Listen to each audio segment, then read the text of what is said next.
दोस्तों, हार्ट की बीमारी का जो प्राइमरी रीज़न है वो कोलेस्ट्रॉल है और दूसरे नंबर पे आता है ट्राइग्लिसराइड। ये दोनों हार्ट की बीमारी कॉज करते हैं, जैसा कि आप जानते हैं। इसके अलावा ब्लड प्रेशर है, शुगर है, मोटापा है, स्ट्रेस है, स्मोकिंग है, ये सारे फैक्टर्स जो है वो कंट्रीब्यूट करते हैं हार्ट की बीमारी को बनने में।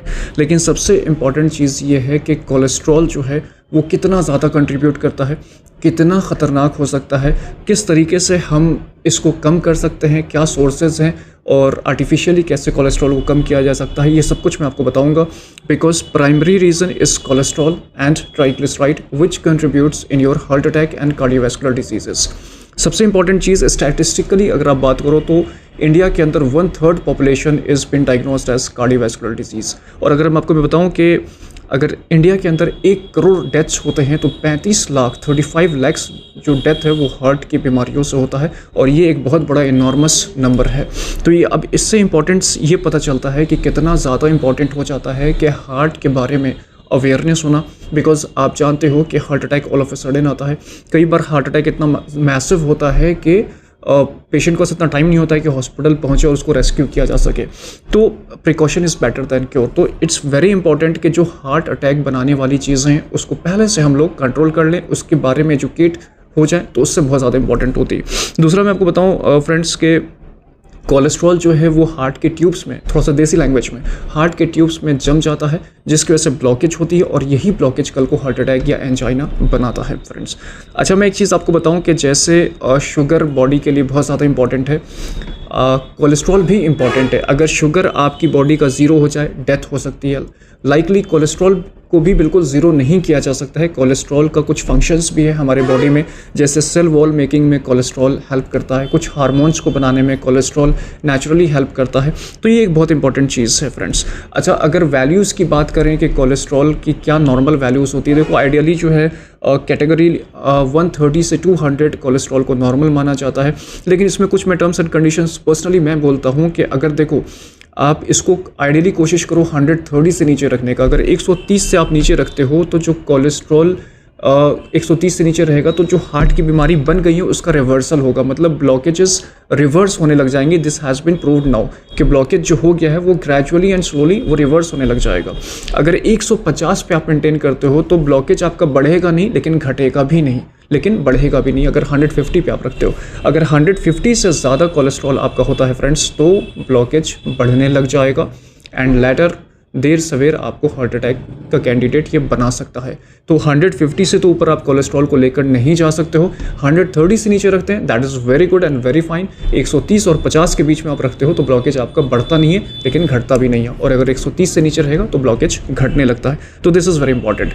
दूसरा, बहुत सारे लोग हैं जो नहीं जानते हैं, आप में से पूछेंगे सर कोलेस्ट्रॉल का पता कैसे चलता है। तो देखो, बहुत एक कॉमन टेस्ट है जिसको हम लिपिड प्रोफाइल कहते हैं। उसमें आपको कोलेस्ट्रॉल की वैल्यूज़, ट्राइग्लिसराइड की वैल्यूज़, LDL, VLDL, सारा जो प्रोफाइल है कोलेस्ट्रॉल के सारे कंपोनेंट्स उसमें हमें पता चल जाता है। उसमें आप वैल्यूज़ देख सकते हो, अपने से भी देख सकते हो कि क्या आपका वैल्यू आ रहा, उस हिसाब से जो है आपने ध्यान देना इस चीज़ का।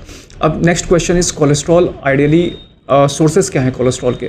तो देखो, हमारे बॉडी में भी सोर्स है, लिवर कोलेस्ट्रॉल को बनाता है और 70% जो कोलेस्ट्रॉल है वो हमारी बॉडी खुद बनाती है और 30% कोलेस्ट्रॉल जो है फ्रेंड्स वो हम बाहर से लेते हैं। बाहर से किन चीज़ों से कोलेस्ट्रॉल हम लेते हैं? The primary source is non veg and animal food. और एनिमल फूड, जितने तरह के नॉन वेज है, एनिमल फूड है, वो जो है रिच सोर्स ऑफ कोलेस्ट्रॉल है, वो प्राइमरी सोर्स ऑफ कोलेस्ट्रॉल है।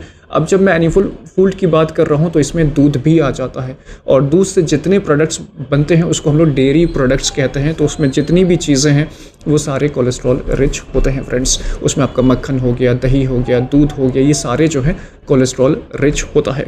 अच्छा, इसके अलावा नॉन वेज जो एनिमल फूड है, जैसे चिकन हो गया, मटन हो गया फ्रेंड्स, और भी टाइप्स ऑफ मीट्स हो गए, ये सारे मीट्स जो हैं कोलेस्ट्रॉल रिच होते हैं। आप इसको कंज्यूम कर रहे हो तो अपनी बॉडी में, ब्लड स्ट्रीम में आप कोलेस्ट्रॉल को बढ़ा रहे हो। तो दिस इज़ इम्पॉर्टेंट। अच्छा, एक जो अमेजिंग चीज़ है जो मेजॉरिटी ऑफ टाइम्स आपको नहीं पता होगा, 80% population is having high cholesterol because of genetic predisposition.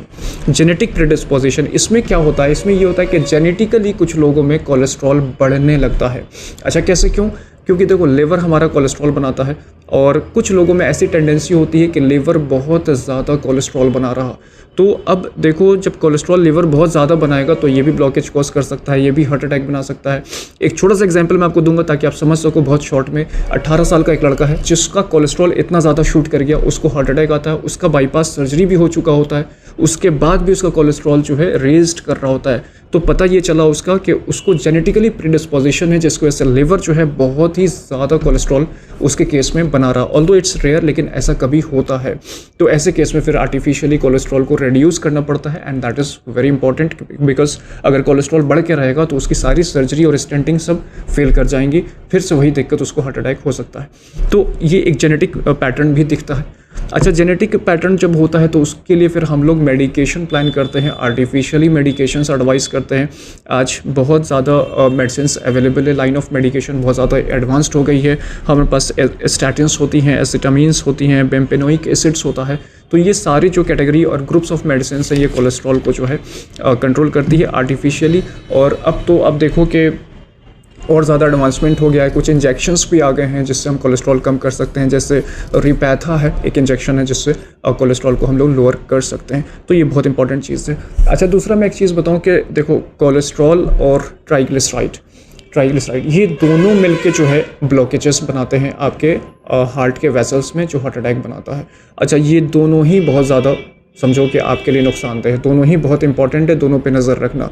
अच्छा, इसमें ट्राइग्लिसराइड का सोर्स क्या है? Rich source. कोलेस्ट्रॉल मैंने सब एक्सप्लेन किया। ट्राइग्लिसराइड का रिच सोर्स क्या है? जो तेल हम लोग लेते हैं ना, कुकिंग ऑयल जो है आपका, जो खाना बनाने का तेल है, वो जो है रिच सोर्स ऑफ है ट्राइग्लिसराइड का। तेल आप बहुत ज़्यादा कंज्यूम करोगे, आपका ट्राइग्लिसराइड शूट कर जाएगा, इसको बैड कोलेस्ट्रॉल कहते हैं, और ये फिर से ब्लॉकेज कॉज करेगा, हार्ट अटैक बना देगा। तो तेल का भी सेवन कम रखना है। अच्छा, साथ में जो इसके दोस्त हैं, अगर मैं ये कहूँ कि कोलेस्ट्रॉल और ट्राइग्लिसराइड तो प्राइमरी और मेन कंपोनेंट है, मेन विलन है हार्ट की बीमारियों का, लेकिन साथ में कुछ ऐसे रिस्क फैक्टर, हम लोग अपने मेडिकल लैंग्वेज में रिस्क फैक्टर कहते हैं, लेकिन आप इनको इनका दोस्त मानो, जो हार्ट की बीमारियों में कंट्रीब्यूट करते हैं। वो क्या क्या है फ्रेंड्स?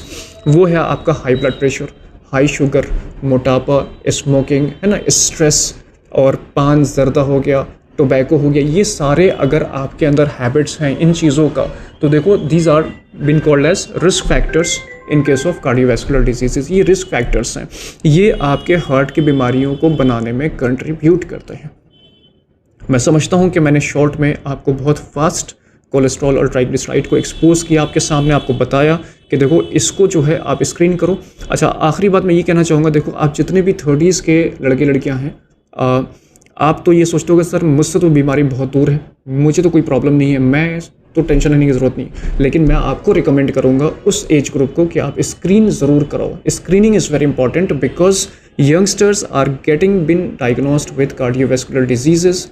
तो ये बहुत इंपॉर्टेंट चीज़ है। कहीं जेनेटिक पैटर्न तो नहीं आ रहा, जो आप खान पान खा रहे हो तो उससे तो कोलेस्ट्रॉल शूट नहीं कर रहा, कोई एडिक्शन है, अल्कोहल है, तंबाकू है, सिगरेट है, स्मोकिंग है, स्ट्रेस में आप रहते हो, तो ये सारे फैक्टर्स कहीं आपका कोलेस्ट्रॉल ट्राइग्लिसराइड तो शूट नहीं कर रहे हैं। तो आपने क्या करना है, एक बार चेक करा लो, आकर लिपिड प्रोफाइल आके एक बार करा लो, उससे आपको पता चल जाएगा। कोई भी प्रॉब्लम होती है, चेस्ट पेन है, ब्रेथलेसनेस है, आप कंसल्ट करो। तो फ्रेंड्स, आप चलो सब्सक्राइब करो, यहाँ पे हार्ट की इन्फॉर्मेटिव वीडियोस और मैं एजुकेट करने की कोशिश करता हूँ, मोटी मोटी बातें बताता हूँ, जिससे आप हार्ट के बड़े अटैक्स से, बड़े बीमारियों से बच सकते हैं। So I am doctor Shahrukh Hasan, non international cardiologist, Shahjahan heart hospital Motihari में रन करता हूँ, जहाँ बिना बाईपास, बिना एंजियोप्लास्टी के हार्ट की बीमारियों का इलाज करते हैं। जहाँ इंटरवेंशन की ज़रूरत होती है, आपको राइट ओपिनियन भी देते हैं। कोई क्वेश्चन है, आप कमेंट्स में ज़रूर पूछो। वीडियो को लाइक कर लीजिए और इस वीडियो को मैक्सिमम शेयर कीजिए ताकि हर किसी तक ये इन्फॉर्मेशन पहुँचे। फ्रेंड्स, हार्ट की बीमारियाँ बहुत ज़्यादा प्रेवलेंट इसलिए हो जाती हैं बिकॉज पब्लिक डोमेन में हार्ट के रिलेटेड बहुत लैक ऑफ इन्फॉर्मेशन है। So thank you.